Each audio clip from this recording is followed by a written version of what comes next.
Ito ay civilian na barko na kung tawagin ay Lapu-Lapu.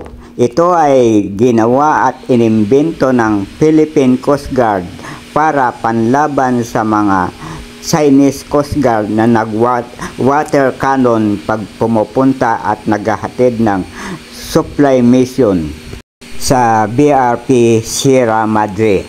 At maging sa paghahatid pa ng mga supply sa fisherman na nangingisda doon sa Scarborough Shoal o Bajo de Masinloc. Ang barkong ito ay waterproof at hindi papasukin ng tubig kung water cannon. Sinasabing dalawa ang makina nito para maging mabilis at hindi makahabol ang mga Chinese Coast Guard o kundi Chinese Navy. Pag na-commission na ito, iiyak na naman ang mga Chinese at paglalaroan lamang ang kanilang barko sa paghahabol.